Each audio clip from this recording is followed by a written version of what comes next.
Do any of you think that war is the answer to this world coming together? I'm wondering. We may see it as necessary at times, but you and I both know it is never going to be the solution. And the thought that we can make war to make peace, that is one of the most diabolical things. If that's true, Jesus is really screwed up, because he didn't do it that way, and yet he restored the whole world by not going to war in the natural realm. There's a difference between the natural realm and the spiritual realm. We are living more in the natural realm than the spiritual. That's not an indictment, it's a matter of fact. My body is tired because it's made of flesh and blood. It's going to want to eat this afternoon. I have to put on clothes to go out into the cold weather. I have to put on clothes to go out in the warm weather, but Thank you. depending on the neighborhood. So we go from pacifism to this little bit of a stretch, just going a little bit further, and we're going to call it just war. And then we go to holy war, which you may be more familiar with. Holy wars started in the Middle Ages. Middle Ages introduced the Crusades, where the Pope is the one who makes the decree. So that nature, so to speak, and I want to be careful how I say that, because that nature of the Holy Roman Empire, methodology, whatever, that Augustine kind of whitewashed over a bit and pushed through. By the time we get to the Crusades, you've got a Pope, and I've got no comments on the Vatican or anything, but the Pope is the one who said we need an army. This army goes forth and we're going to take back the Holy Land. You could ask certain Muslims today, let me phrase it that way, and when they talk about the Crusades, they would basically say to you, oh, you mean the Wars of the Cross? That's the way they refer to it. When the Christians came into the Middle East and we fought and killed each other. That's what you're the Wars of the Cross. I don't know how that strikes you. That hurts me really, really, really down deep to see our Savior on a cross giving a particular demonstration that after the first 1,000 years had been transformed into a sign to go forward into battle and kill other people and call it holy. It's a holy war, which actually there's nothing holy about it. Remember what the word holy means is unique. There was nothing unique about what happened. Actually, it was taking on the kind of thing that had been happening for thousands of years that Jesus said doesn't have to happen anymore, and taking it and reverting back to it, going backwards instead of forwards. And this is by the head of the church, the Pope's decree, basically. And these are the main points of a holy war. The Pope and the way they looked at war was that it was a battle between good and evil. That we are the good guys, they're the bad guys. We are the Christians, as long as you're a Roman Catholic, and I'm being serious and sincere about this, because everybody who wasn't a Roman Catholic was an infidel. Other Christians, Jews, Muslims, it didn't matter what you were an infidel. And if you were an infidel, you were an enemy of God, and if you were an enemy of God, you were evil and you should be destroyed. We are good, you are bad. We are right, you are wrong. Death to you, annihilate you, whatever we got to do to kill you, we will do. This is not a matter of training, teaching. I'm tired of the go ye into all the world. I'm not doing that. I'm going into all the world, and I'm going to kill anything that moves that doesn't pray the Hail Mary or something. I don't know. This is basically what we're looking at with a holy war. When the army that went out from the Pope, their battle cry was a Latin phrase that said Deus vult, which means God wills it. First time I read that, I just about wept. So I thought, can you imagine looking at anybody at the point of taking their life and saying, that's God's will? That was their battle cry, Deus vult. Anything goes, no limits, destroy the enemy. It goes without saying, a holy war is not Christian theology. It is not scripturally supported. How do we justify looking at anybody in this world of whatever religion, color, gender, with a view towards anything other than we're all in this thing together? How do we justify that heartbeat? that mindset of looking at any other religion and justifying it in terms of, well, we're right and you're wrong. The whole phenomena, the whole thing, I don't know what the Pope was thinking. I've got to believe that I think he must have believed that taking the Holy Land back and giving it to God was a righteous thing to do. I suppose there's certain kinds of things there. I don't really know. I have never read his position on why he did it. But I also believe the other part of it, as we look at power bases and the way they developed, religion was the most powerful thing on the planet in 1000. It was stronger than any army. It was stronger than any philosophy. It was where it was at. And the bigger your church was, the bigger your religion was, the more power you had.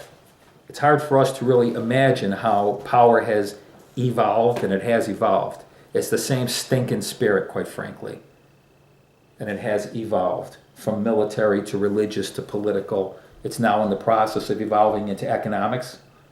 Ever notice how politics are dying in our generation? Surely we must see right now how politicians are trying to hang on to their power. They'll do and say anything to hold on to their power. Now, I will put it this way, regardless of what you think of our current president, makes no difference to me.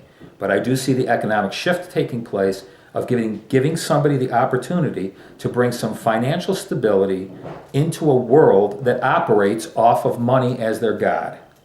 Let's put it that way. And he's playing an instrumental role in sorting some things out. If you look at the war gods, if you would, and I put it this way, because the Egyptians had Mantu, he was the god of war. The Babylonians had Nergal, he was the god of war. The Greeks had Ares, he was the god of war. The Romans had Mars, the god. You've got all these gods of wars. And you get to this holy war that says, our God's a God of war too. You've heard me say it more than enough times. I still take issue. I love him, and he's a wonderful, wonderful guy. I can't wait to sit down with him. Moses, the way he processes his deliverance from Israel or from Egypt is our God's a God of war. And from that point on, never before has God been referred to as a God of war under any conditions. And all of a sudden Moses says, our God's a God of war too. We've got an Ares, we've got a Mars, we've got a Nergal, we've got a God of war. Rah, rah, rah. War, war, war. And after that, we are watching this thing, and Jesus comes along and says, time out. Actually, I'm not into war. I am not a God of war at all.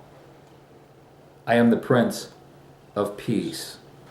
Of the increase of my government and peace, there shall be no end. You guys are going to put up a fight, I know, like a little kid that has to eat his faves, there's going to be a battle going on here. I get that.